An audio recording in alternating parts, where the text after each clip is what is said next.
네, 안녕하세요. 한겨레 21 이슈 토크 시작하겠습니다. 저는 한겨레 21 김한입니다. 한겨레 21 김교훈입니다.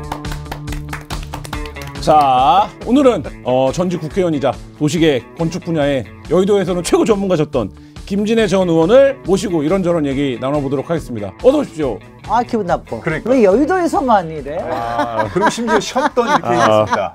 지금은 아닙니까? 최고 전문가 아닙니까? 지금은 한반도에서. 대한민국에서, 지금 한반도에서, 네. 세계적으로 이렇게 좀 붙여보세요. 국회의원이실 땐 여의도에서. 네. 오늘 아주 도시계획, 도시와 관련된, 공간과 관련된 아주 재미난 얘기들 많이 지금 이슈들이 빵빵 터지고 있어서 글쎄. 그 얘기 좀 한번. 근데 이게 항상 제 표현에 의하면 비읍자 돌림병, 부정부패, 부실, 비리, 부실, 사실은 좀 뭐 이런 거하고 다 관련이 돼 있어서 근데 이 비읍자 돌림병하고 도시하고는 끊을래야 끊을 수가 없어. 좀 긍정적인 방향으로 문제를 다뤄야 되는데 오늘도 사실 윤석열 대통령 아니 근데 긍정적인 방향으로 하면 사람들 관련해서 여쭤보게 돼서 좀 송구하네요. 아니 긍정적인 방향으로 하면 사람들이 재미없어. 안 보나요? 가장 부정적인 방향으로. 가장 부정적. 네. 권력의 핵심. 네. 알겠습니다. 장소는 어떻게 이전하나. 네네. 네. 자, 지금 명태균 씨 녹음 파일을 통해서 내가 뭐라 하대.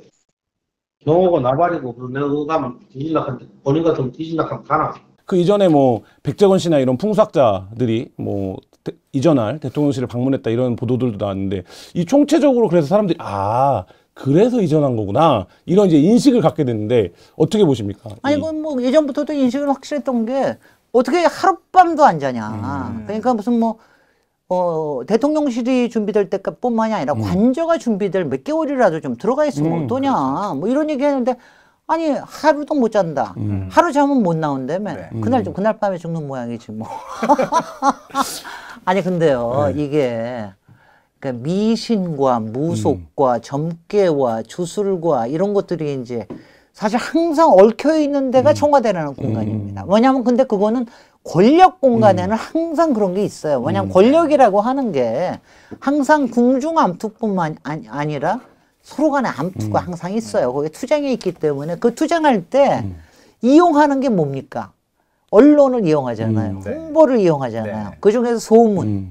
그 다음에 제일 좋은 게 이 미신과 사람들의 허망한 믿음이에요. 그게 어떤 때는 종교일 적도 있고 그 다음에 미신일 적도 있고 이 소문을 이용하면 이게 굉장히 효과가 좋아요. 왜냐하면 이런 게 일단은 비선이잖아요. 그러니까 사람 입에서 입으로 전화되는 거거든. 그때요, 그 신문에다가 대통령이 나와가지고 만약 이거 얘기할 때 여기 나가면은 예전에 조선 600년의 귀신과 예전 박정희 뭐 이런 원혼들이 여기 있어가지고 하룻밤도 오지 이렇게 얘기해 보세요. 큰일 나잖아. 그러니까 그걸 못 하거든요. 그러니까 입에서 입으로 소문으로 가고 그리고 그게 중요한 사람의 입에서 나올 때는 효과가 굉장히 크죠. 그러니까 이럴 때, 근데 이게 명태균만이 아니었고, 사실 이제 이 청와대 터가 흉지라고 하는 얘기는 예전부터 있었어요. 그러니까 그 부분과 관련해서 이게 팩트 체크할 거리는 아니지만 청와대 터가 흉지냐 아니면 아늑하고 북악산에 전기도 있고 길지냐 이거 관련해서 도시계획 하신 입장에서 어떻게 보십니까? 여러 얘기 들으셨을 이렇게만 텐데. 생각하시는 게 길지일 수밖에 없는 게 거기가 경복궁 바로 뒤에 이러면 사냥터잖아요. 그 다음에 예전에는 고려 때 행궁이었던 데입니다. 그러니까 고려 때 행궁이었을 뿐만 아니라 공민왕 때는 이쪽으로 옮기려고 그러다가 그러다 정권이 바뀐 거예요. 근데 제가 항상 얘기하는 게 이거야. 흉지 오느라고 그러면 내가 웃긴다고 그러는 소리만 하는 게 야, 그러면 조선 600년이 어떻게 계속됐냐. 거기서 있었는데 거기다가 대한민국 지금 100년을 돌아봐라. 그래 어느 대통령이 일부 뭐 이런 걸 했을 수 있지만 대한민국 100년이라는 게 여기서 융성하지 않았냐. 그러면 이게 어떻게 길지가 않을 수가 있냐. 그다음에 또 하나가 제가 그 대통령이 이거 한다면서 뭐 공간의 의식을 지배한다며 그거는 약한 인간일 때 그런 겁니다. 인간은 공간을 지배합니다. 왜 그러냐면 제가 나쁜 뜻을 얘기하는 게 아니고요. 흉지도 길지로 바꾸는 게 그게 건축과 도시의 기술이에요. 말하자면은. 그러니까 예전에, 그러니까 가령 예컨대, 우리 보세요. 관악산이 불이 막 나서 뭐가 있을 것 같다. 그러니까 앞에다 뭐 세워놨어요? 해태 세웠죠. 해태 세워가지고 그러면 사람들이 일단은 마음이 편해. 근데 한쪽에다가 그 하면서 뭐라고 하는 줄 아세요? 거기다가 물을 만들어 놓거든. 해자를 만들어 가지고 그렇죠. 물을 해놔야 네. 안심이 되는 거죠. 그런 데가 곳곳에 있었죠. 근데 아니 그렇게 길진데 네. 왜 나갔습니까? 그러니까 그러니까 흉지라고 한 그 사람들 젊게만 본 건가요? 아니요. 어떻게 그 봐야 되나? 죄진 사람들이 네. 원래 네. 흉한 그 미신 있잖아요. 네. 점괘의 영향을 많이 받아요. 아, 그러니까 이번에도 왜 김건희 여사가 네. 저 감옥 가나요? 아니면 저 감방 가나요? 이렇게 감방 물어봐요. 왜냐하면 항상 마음속에 두려움이 있는 거예요. 그러니까 뭔가가 불안. 나를 괴롭힐 것이다. 뭔가가 내가 지은 죄가 있기 때문에 내가 감옥에 갈지도 모르고 그다음에 자기네들 지은 죄가 한둘이야. 뭐 제가 딴 얘기는 안 할게요. 지금 이재명 대표의 저지르는 죄는 얘기도 안 할게. 일단 박근혜를 보냈잖아. 탄핵을 보냈잖아. 그 불안. 박근혜를 보내면은 누가 있느냐? 거기에는 박정희와 유경수 여사가 있는 거지. 왜냐하면 거기에 청와대의 가장 긴 거주. 시간 동안 거주 기간은 박정희. 그리고 실제로 청와대에다 잡은 게 그게 원래 조선 총독 관저였습니다. 맞습니다. 보통은 이제 관저라서 사람들이 그거 하지 말라고 그랬지만 박정희 대통령이 원래 조금 일본식에 좀 심취한 게 있었는데 그래서 있었거든요. 네네. 그러고 나중에 이제 관저를 지어가지고 이쪽으로 나온 건데. 그러니까 거기에 옛날부터 그 얘기 있었어요. 거기 가면은 박정희 귀신이 못 살게 굴 거다. 근데 자기가 박근혜를 구속했던 어떤 경력을 발판으로 해서 여기까지 왔으니 그 부분에 대한 어떤 근원적 불안. 아니 그런 쪽 불안이 나는 그거는 도구였다고 생각해요. 도구. 저는요. 사람들이 그러니까 두려움과 또 하나는 드글드글대는 욕망이 있어요. 욕망은 뭐냐면 드글드글대는 욕망은 하나는 대통령이 되겠다라고 하는 욕망. 대통령이 돼야지 일단 감옥에 안 가니까 그거 하고 그 다음에 대통령이 됨에도 불구하고 이 사람들이 가졌던 대통령은 참 임금이잖아요. 그러니까 이건 뭐냐면은 이렇게만 제가 먼저 물어봐요. 제가 대통령이 한 번 되고 싶다고 한 번도 안 그랬습니다. 제 이유가 뭔지 아세요? 그 이유가? 뭡니까? 피곤해서. 청와대에 들어가기 싫어서. 아 정말요? 왜요? 의원님은 왜 저거 왜 그게 뭐냐면 네. 구속되는 삶이에요. 거기 같이 완전히, 있는 완전히 통제된 곳이니까. 아니 구속되는 삶이고 물론 요새 뭐 여기저기 나올 수가 있는데 제가 그냥 저는 정말 대통령은 안 되고 싶다. 그건 뭐냐면은 항상 사는 사람들의 눈에서 맞아요. 벗어날 수가 없어요. 24시간. 어쩔 수 없어. 사적인 삶이 없죠. 왜냐하면 사적인 삶은 물론 그 안에 조금은 있겠으나 항상 보고 있어야 돼. 자신이 왔다 갔다 하는 거. 예전처럼 뭐 똥 누고 오줌 누는 것까지 보지는 않더라도 다 드러납니다. 그러니까는 그게 그 다음에 자기가 나오고 싶을 때 마음대로 마실도 마음대로 못 나와요. 그리고 거기에 왔다 갔다 하는 사람 다 기록이 되고. 그러니까 그게 윤석열 대통령의 성정이나 김건희 여사의 성정에는 정말 안 맞아요. 구속되는 곳에 살기 싫었다. 근데 어떻습니까? 원래 그러니까 공약한 것은 광화문으로 가겠다고 그랬다가 갑자기 용산으로 바꿨잖아요. 그건 네. 왜 바꿨다고 보세요? 그러니까 물론 여러 가지 뭐 안보적인 것, 뭐 시설 이런 얘기를 많이 했는데 사실은 시설은 뭐 용산도 엉터리잖아요. 그러니까 아니 왜 바꿨을까요, 그러니까는요. 그건? 근데 그거는 네. 속삭여 있는 사람이 한 사람만이 아니니까 네. 다르게 용사에 대해서 얘기한 사람은 엄청나게 많이. 그때는 이제 천공이나 백제원이나가 들어오는 거겠죠. 근데 이런 거예요.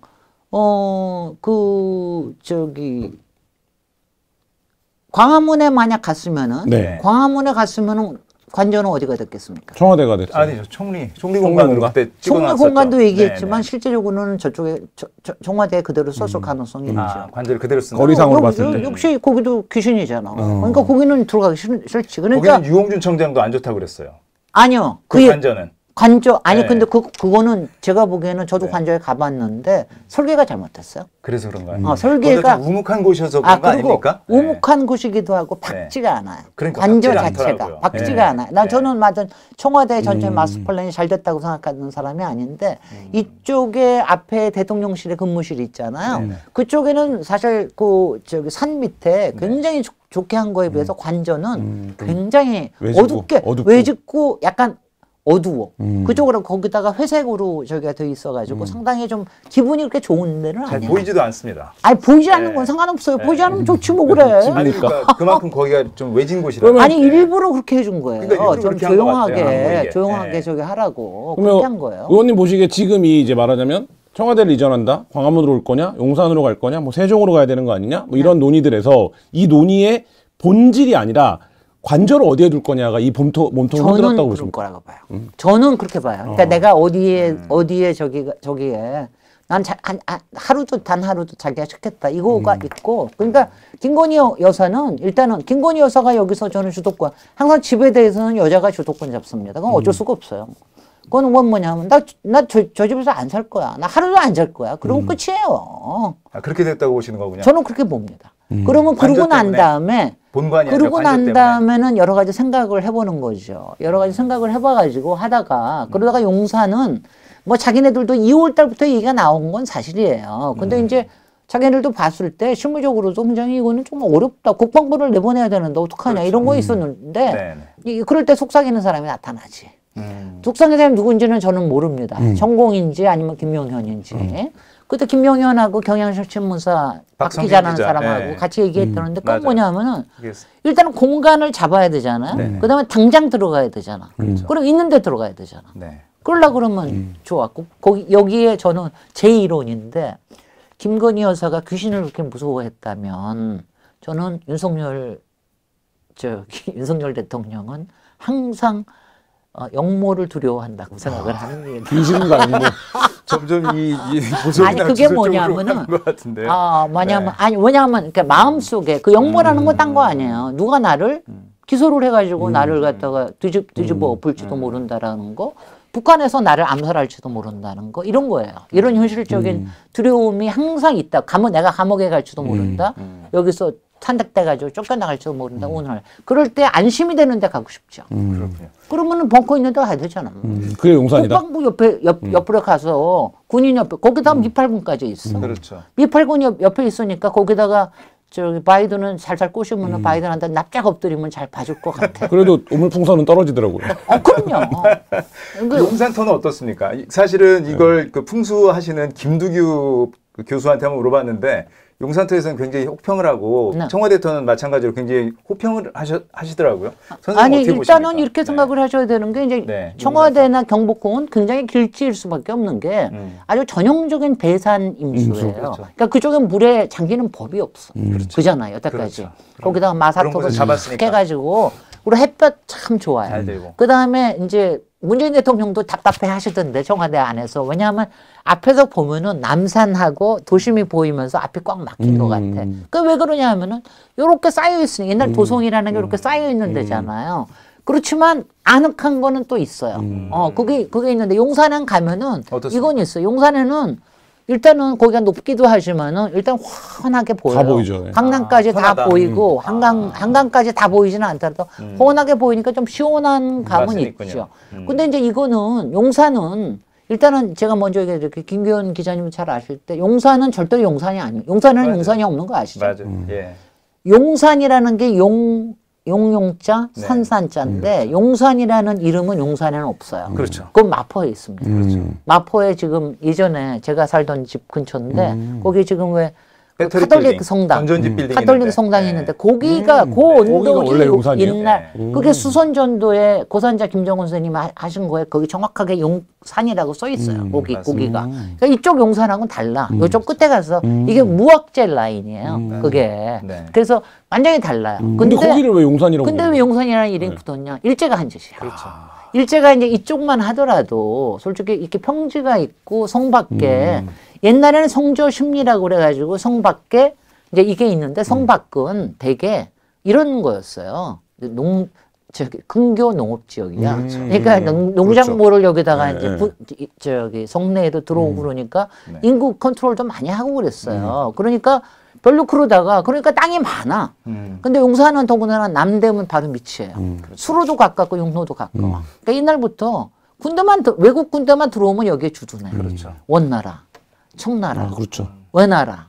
미국. 거기다가 그 다음에 이제 일본 저기 제국. 네. 그 다음에 이제 미국까지. 그 왜냐하면은 그게 뭐 달래서 이게 운명의 땅인데 어쩔 수가 없는 게 그냥 바깥에 좀 이게 넓은 땅이 있잖아요. 근데 거기도 예전에는 많은 부분이 물에 좀 잠겨 있었습니다. 이촌동이나 이럴 때는. 맞습니다. 그래도 그쪽은 좀 넓은 땅이 있으니까. 그러니까 용산을 했는데 이제 일제가 딱 보니까 일제는 아시다시피 제가 이거 뭐 서울 강의할 필요는 없지만 북촌에는 그 조선에 그 말하자면 우리의 자본들이 딱 있었고 남쪽에 이제 일본 자본들이 막 뭐 은행도 짓고 막 그랬잖아요. 시장도 다 하고 이러면서 주거지나 이런 거를 남쪽으로 하고 신촌으로 나갔던 거예요. 근데 이럴 때 남쪽에 딱 보니까 거기에 이제 경성 신용산 시가지 계획을 세워요. 그건 뭐냐면 그냥 격자로 네.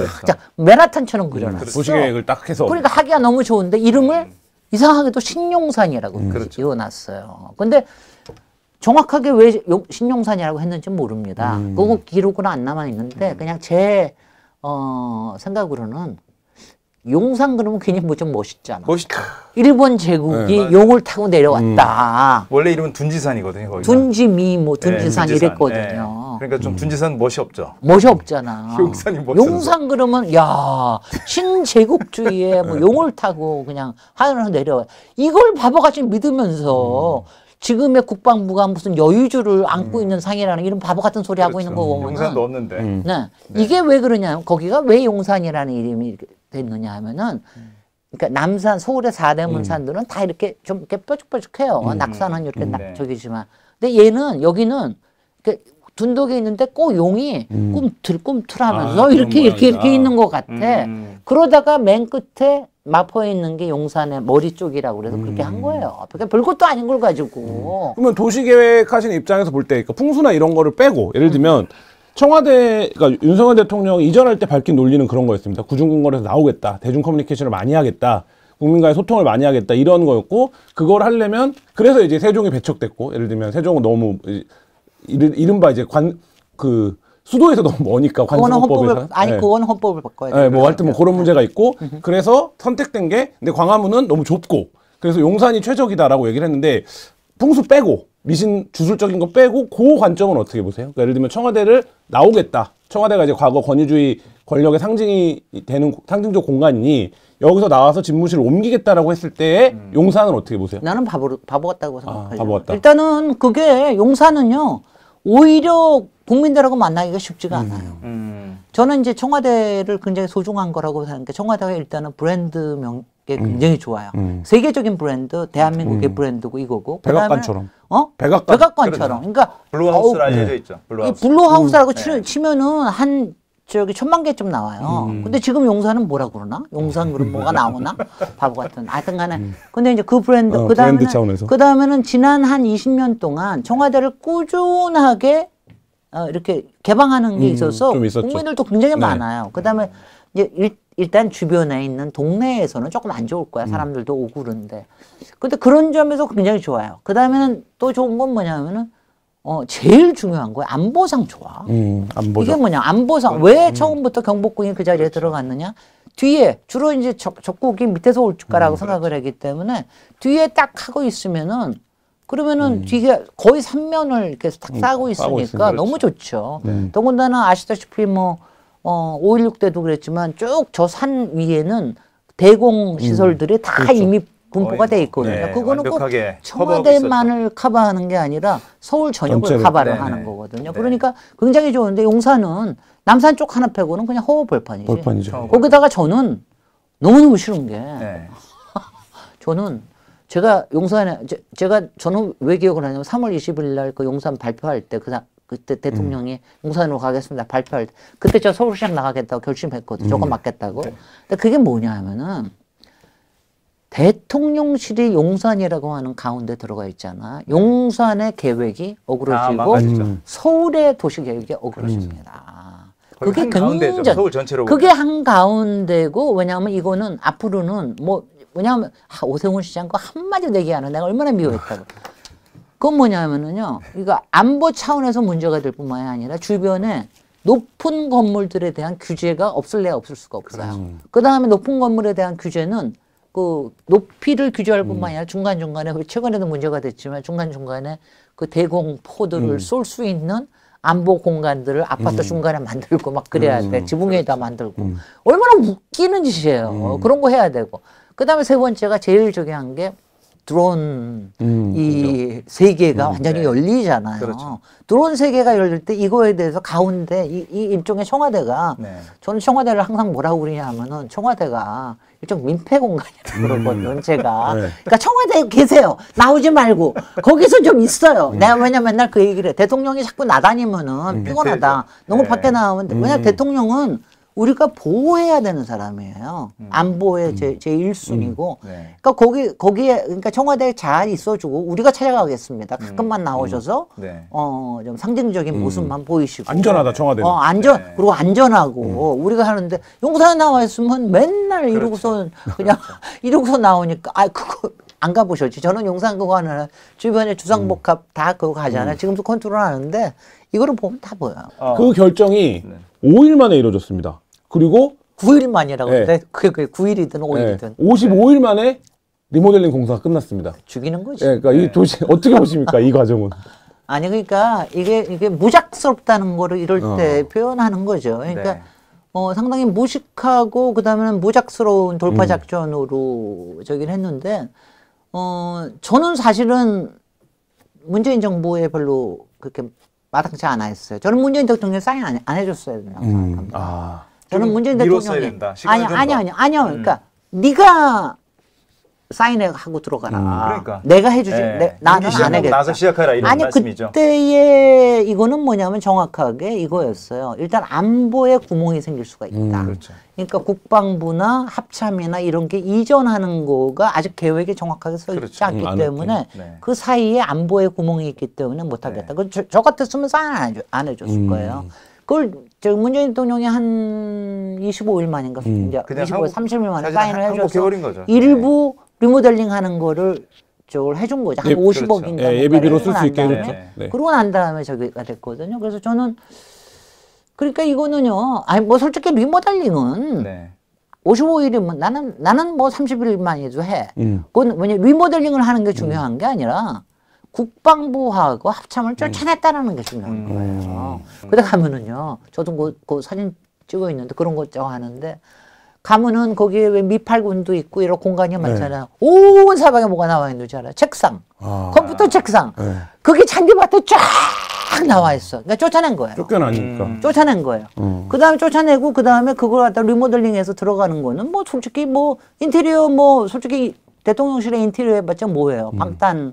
근데 다만 방탄이나 이런 거는 문제가 됐지만 뭐 그거 하니까 그거는 가능할 수 있는 거죠. 보안에는 실패한 거 아닙니까? 근데 보안에 실패한 지금 거죠. 방탄. 그 도청 아니 그러니까 된 거 보면. 도청된 네. 거 문제 있고. 그러니까 제대로 이를테면 절차를 밟아서 네. 충분히 그 보안 장치를 못한 건 아닙니까? 그리고 오물풍선도 마찬가지예요. 오물풍선 적어도 용산 그 대통령 지역에는 안 떨어지게 주변에서 뭘 할 수 있는 걸 만들어 놨어야지. 전혀 근데 뭐 못했죠. 아무것도 없잖아. 드론도 못 잡았고 오물풍선도 못 잡았죠. 드론도 샥 하고 말이지.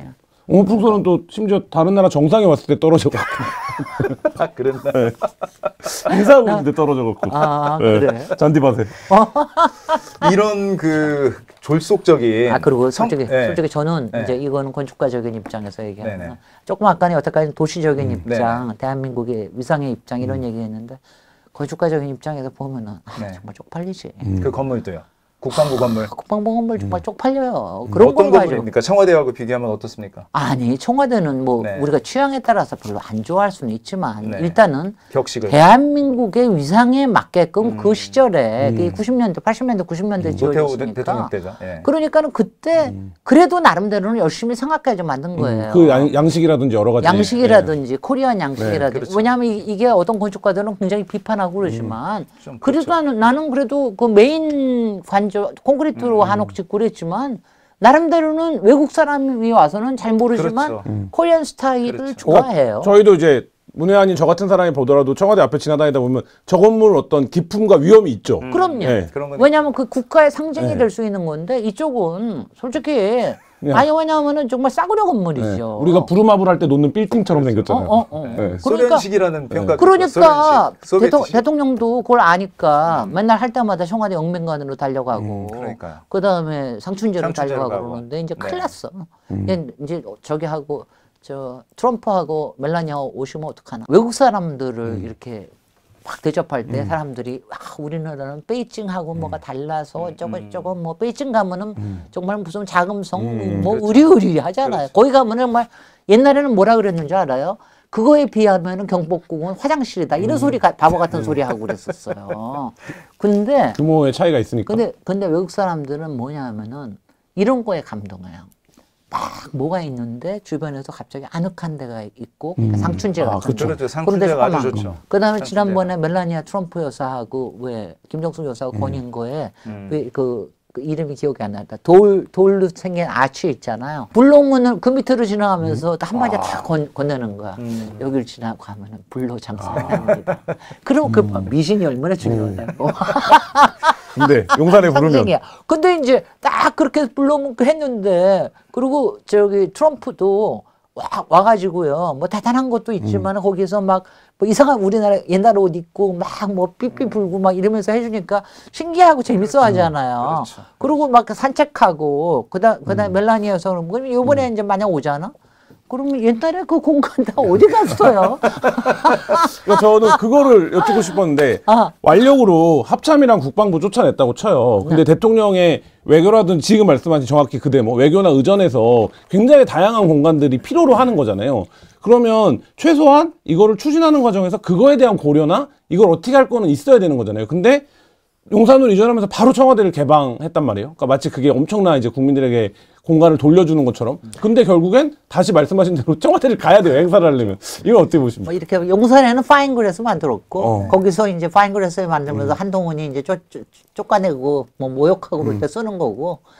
제가 청와대를 그렇게 급하게 개방을 하고 그 다음에 이렇게 베르사유처럼 만들고 이러는 거를 보면서는 제가 정말 모욕감을 느끼는 게 옛날에 창녕궁을 일제가 어떻게 했습니까? 동물원 만들었죠. 동물원, 식물원 만들어가지고 일반에 개방했거든요. 그렇죠. 그때 무슨 얘기를 했느냐? 왕궁을 개방해서 시민들한테 봉사한다. 그렇죠. 이렇게 명분을 했거든요. 그거랑 똑같은 거예요. 청와대라고 하는 우리나라의 귀중한 역사적인 공간, 대한민국의 브랜드, 세계적인 브랜드인 공간을 그냥 개방을 해가지고 막 아무나 와가지고서는 힐거들고 보게 하면서 이거를 모욕하는 겁니다. 그렇죠.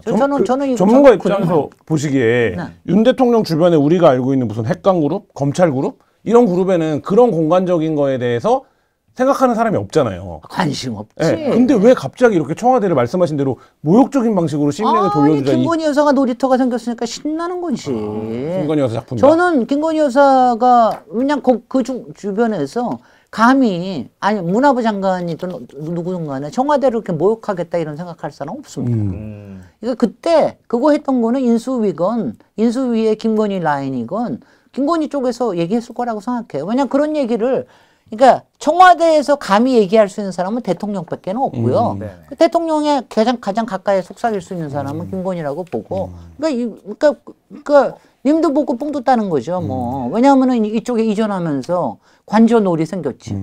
관저 자기 마음대로 몇 개월 동안 갖고 놀고 돈 쓰고 이렇게 하려고 생겼지. 청와대는 개방할 뿐만이 아니라 그거 리모델링 해가지고 앞으로 베르사유처럼 전시 코바나 컨텐츠에 뭐 전문성을 발휘해가지고 뭐 한다. 그러니까 내년에도 400 몇십 억 해가지고 리모델링 하겠다는 겁니다. 그러니까 결국 이렇게 급하게 옮겨서 그 결과는 지금 어떻게 됐다고 보십니까? 그 청와대라든가 이 용산 대통령실, 우리나라 대통령실 어떻게 된 겁니까? 저는 청와대라는 거 하는 거는 일종의 대한민국 시스템의 가장 핵심이고 상징이에요. 그렇죠. 그리고 제일 잘 돼 있어. 안보도 그렇고 그 안에서 국정 운영하는 시스템도 그렇고 또 그 안에서 의전 시스템도 그렇고 그 다음에는 뭐 체크하는 시스템이나 이런 것들이 다 잘 돼 있는 거야. 네. 그건 뭐냐면 대한민국의 시스템 안으로 들어가는 겁니다. 그렇죠. 근데 윤석열과 김건희는 그 시스템을 처음부터 거부를 한 거예요. 그런 거죠. 거기에 안 들어감으로 해서 네. 이 사람들이 두 가지가 생긴 거야. 하나는 나는 시스템을 벗어날 수 있는 그걸 뭐래 어노멀리가 될 수 있다. 비정상이 될 수가 있다. 자유가 생겼죠. 좋게 자유가 생겼다. 네, 그다음에 두 좋게 번째는 말하면. 내가 자유가 생겼다. 이거를 한 게 저는 굉장히 문제라고 생각해요. 그렇죠. 왜냐하면 제가 보더라도 윤석열 대통령은 솔직히 시스템에 의해서 그렇게 쭉 자라난 사람이 아니고 특히 그렇죠. 국정에는 그렇죠. 그럴 때는 청와대라고 하는 시스템에서 시작하게 하는 게 맞아요. 김건희 여사는 더 말할 것도 없어요. 김건희 여사가 더 마음대로 이대로 그럴 거기 때문에 일단은 그렇게 하면서 차근차근하게 하시라. 근데 뭐 그건 못해. 그래서 저는 그게 제일 문제. 만약 지금도 이렇게 뒤돌아보면 만약 윤석열 대통령과 김건희 두 사람이 청와대에서 국정과 관저 생활을 시작했더라면 지금처럼 망가지지는 않았을 거라고 생각합니다. 이렇게까지 되진 않았다. 그렇죠. 어떤 규율 속으로 들어갔을 수 있죠. 기율 속으로 국정이라는 게 이런 거구나. 그다음에 뭐 의전이라는 게 이런 거구나. 그러니까 생각해 보면 최소한 박근혜 대통령 때는 비선이 들어오려면 비서관이 나가서 데리고 들어오는 절차도 그럼요. 있어야 되잖아요. 그 이태원 참사 관련된 그 판결에서도 이 이태원 참사가 벌어지게 된 여러 가지 원인을 짚으면서 그 중에 하나를 용산경찰서가 대통령실 이전으로 인해서 두 가지 업무를 그러니까 민간의 어떤 안전, 그다음에 업무로드가 대통령실 엄청나게 경비 커졌죠. 그게 너무 커서 네. 제대로 둘 다 할 수가 없었다 이런 평가를 했는데 이태원 참사에도 영향을 줬다고 보십니까? 저는 영향 줬다고 생각합니다. 어떻게 영향을 줬을까요? 아니 일단은 맨 처음에 관심 자체가 덜해요. 네. 그러니까 뭐냐면 이태원보다는 삼각지가 더 관심이 있어요. 그럼요. 삼각지에 있는 뭐 여러 가지 그날도 시위나 토요일이긴 뭐. 하지만 네. 뭐 여러 사람들 시위가 있었으니까 그러니까 그쪽에 더 많이 배치하는 거. 그다음에 두 번째는 저는 그날 제일 이상한 게 뭐냐면은 왜 이태원 메인로를 반을 왜 다 열어놓지? 그 양쪽에서 막지는 않았을까? 나는 왜 막지 않았을까? 난 너무너무 이상해요. 근데 그거를 막으면은 관저가기 어려운 거 아시죠?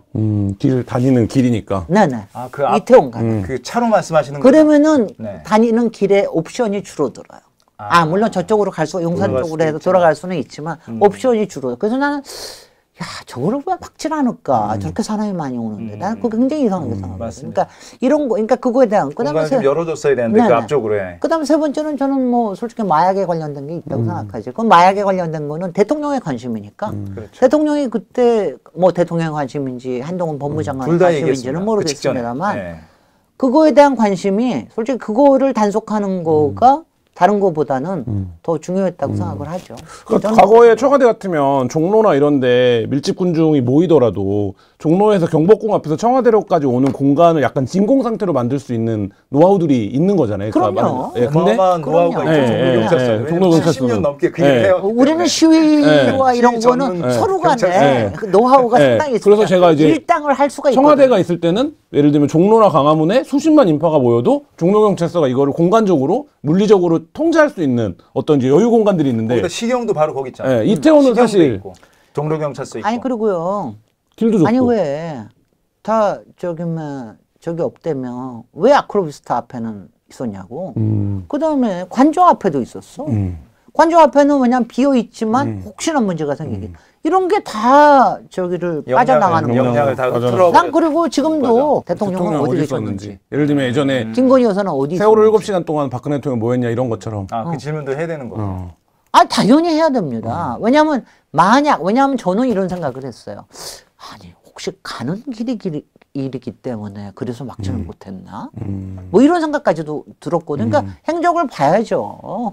그러니까 저기 아시다시피 뭐 9.17 같은 거 날 때도 9.11 같은 거 날 때도 대통령의 하나하나 행적을 다 보잖아요. 그 왜냐하면 국가 안보에 관련된 상황이기 때문에 그러는 거예요. 한겨레 21이 보도했던 단독 보도 내용 중에 김건희 여사가 무속인들에게 무속인 아니죠. 명리학자라고 이제 본인은 학문적으로 공부가 되어 있는 사람이라고 생각하시는 명리학자한테 저 감옥 가나요라고 물었다라는 내용이 공개돼서 파장이 일고 있는데 그 시기가 서울에서 우리가 그 명품백을 주는 영상을 공개하고 뉴스타파가 그 도이치 관련된 주가 조작을 김건희 여사가 직접 주문했다라는 걸 이제 보도했던 그 시점 무렵입니다.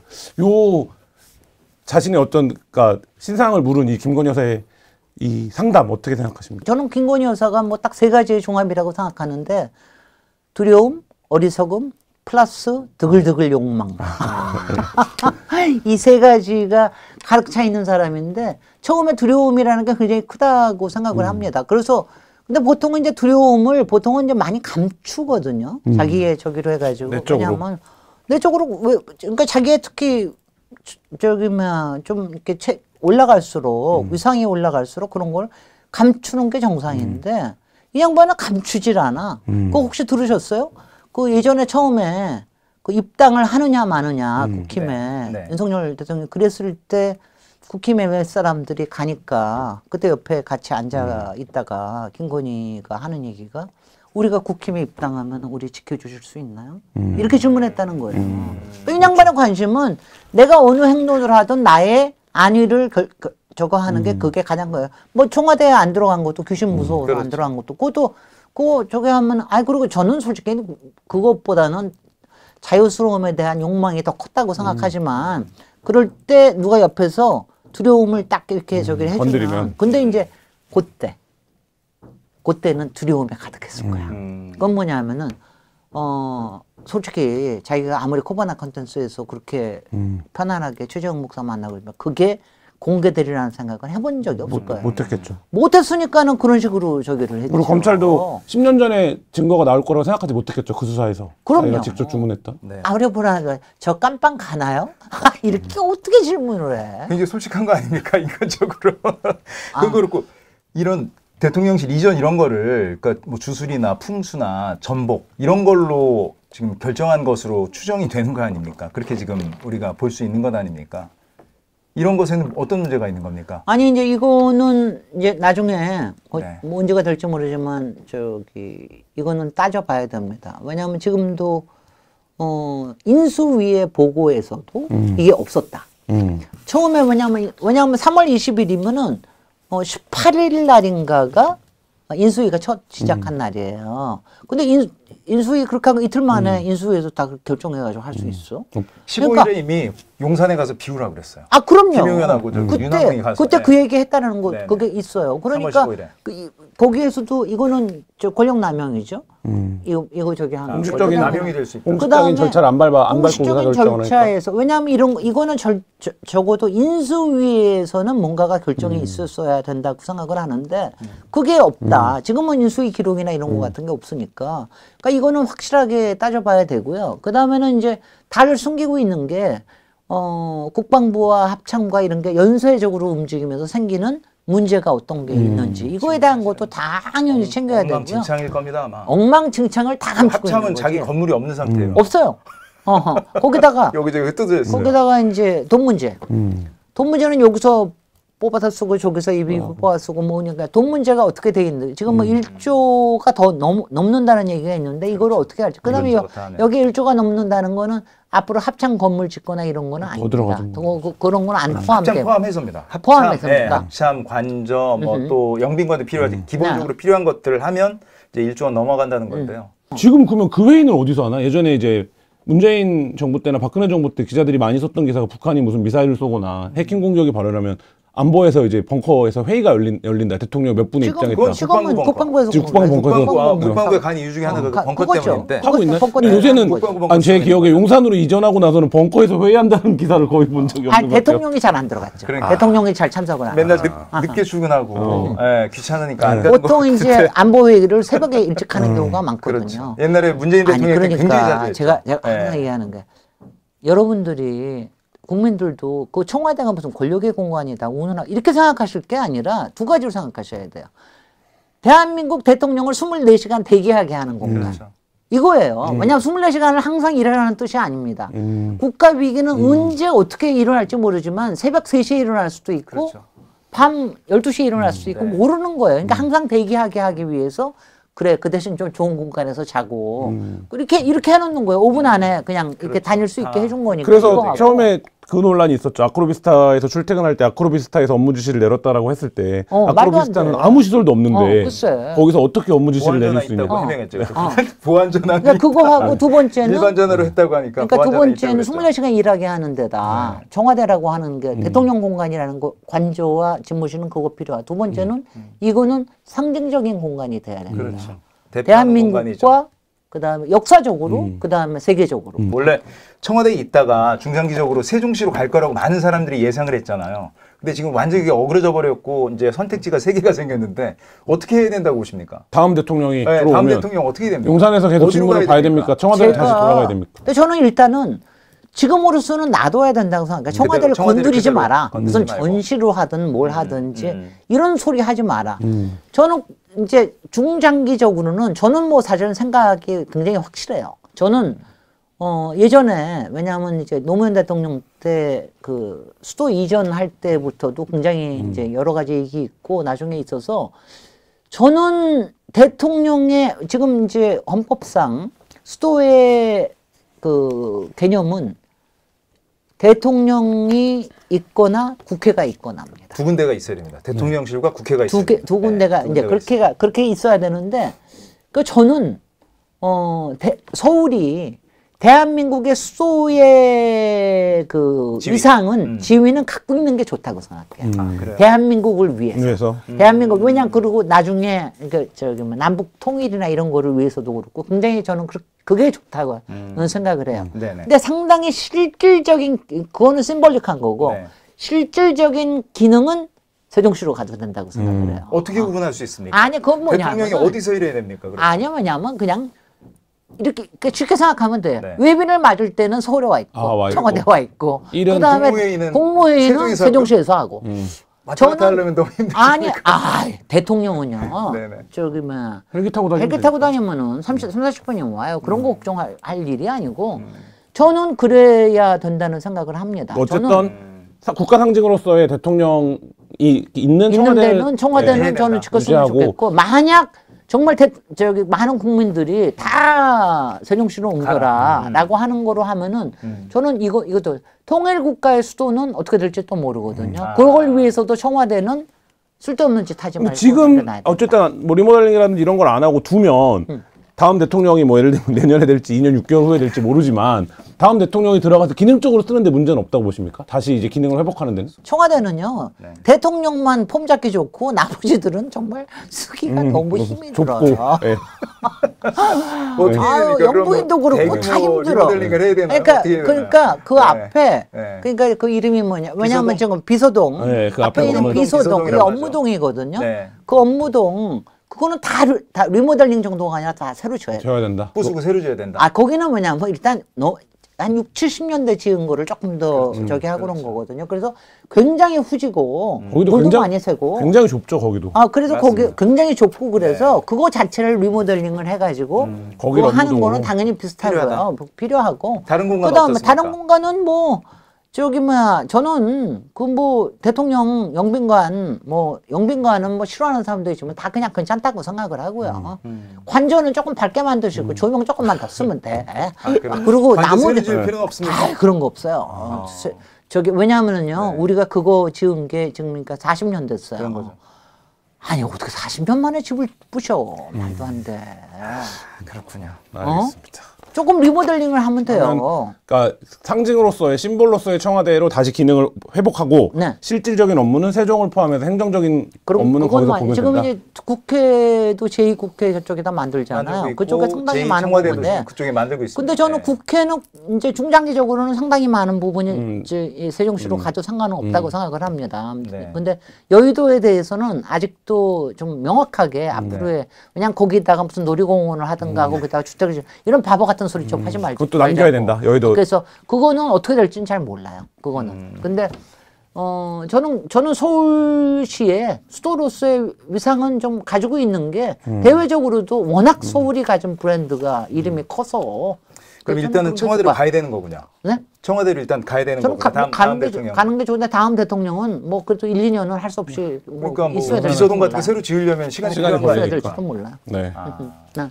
오늘 요것만 하는 거예요? 네, 오늘 관저 이전 문제 관련해서 요것만 해? 대한민국에서 제일 재밌게 말씀하시는 우리 김진애 의원 모시고 정말 재밌게 많이 들었는데 마지막으로 이 문제 포함해서 뭐 윤석열 정부나 김건희 여사에게 하고 싶은 말 있습니까? 이 청와대 관저와 용산 이거 관저 특히 최근에 지금 뭐 산단이며 차관의 산단 이런 거 같은 게 아주 전형적으로 권력과 비읍자 돌림병이 이렇게 연결이 된 거라서 정말 깝깝한데 이래서는 안 됩니다. 왜냐하면 저는요 굉장히 현실적인 사람이라서 비읍자 부정부패 부실 비리는 항상 어디서나 일어날 수 있어요. 근데 정부는 그러면 안 돼. 정부는 그렇지 않고 도시와 건축과 공간에 순기능을 가지고 해야 된다. 그 다음에는 어떤 경우에나 청와대와 서울의 이 상징적인 위엄과 존엄과 아름다움을 지켜가는 이 일은 좀 했으면 좋겠다는 생각이에요. 알겠습니다. 알겠습니다. 오늘 나와주셔서 고맙습니다. 오늘 한겨레 21 이슈토크 여기서 마치겠습니다. 고맙습니다. 감사합니다. 감사합니다.